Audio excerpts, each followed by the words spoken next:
Satan felt at home there. In the 1st century, it was the place where Satan dwells. In the 20th, it inspired Adolf Hitler. From the first burnt sacrifice Believers were killed for this. to the final solution. Jewish people in Germany were subjects of the Reich, but not citizens. Discover the mystery of the Pergamon altar on today's 700 Club.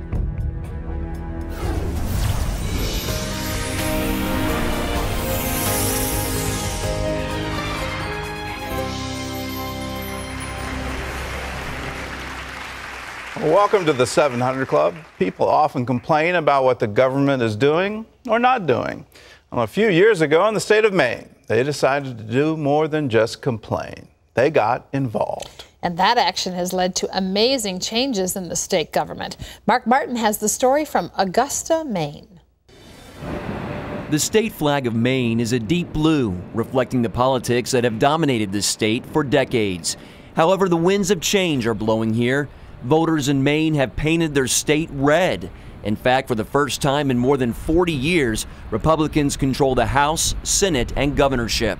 People were tired of the status quo. They were tired of having a very liberal agenda pushed on them, and the people spoke. State Representative Ellie Espling is a member of the freshman class of Republicans in the Maine legislature. She and fellow evangelical Christian Pastor Bob Emmerich, who serves as the chairman of the board of the Christian Civic League of Maine, say the turning point was in 2009. That's when voters in Maine said no to homosexual marriage after the state legislature legalized it. Outraged citizens got together to put the issue on the ballot, and voters overturned the legislature, making marriage only between one man and one woman again.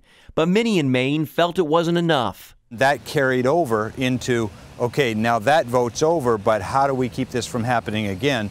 We need to have more people, different kind of people in the legislature. Emmerich and Espling say conservatives and Christians in Maine have been emboldened to get involved in politics. Espling is a pastor's wife. She and her husband homeschool their 4 children. She believes God called her to run for public office. We did go through those doors, and it's been amazing.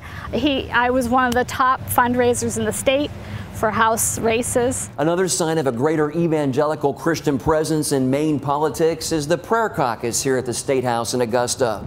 Lawmakers say the number of legislators praying on a regular basis has quadrupled recently.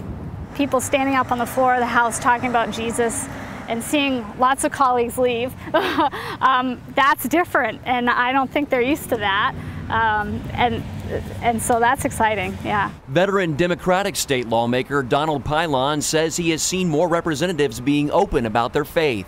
That's who the people voted in, and it's, I think that we'll see if they have the ability to make a change for the state of Maine. The 2011 legislative session produced results this state is not used to seeing. Republicans and Democrats passed a $6 billion budget that Republicans say contains the largest tax cut in Maine's history. But several pro-life bills did not pass, although Espling believes that can change if more social conservatives get elected.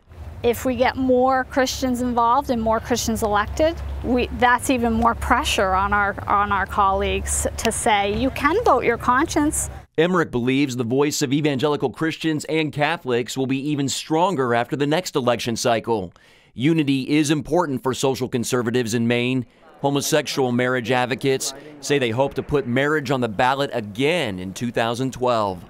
Mark Martin, CBN News, Augusta, Maine. I hope that encourages you that things can change if you just get involved. And part of being involved is not just involved in terms of voting and registered to vote, but are you involved at the local party level?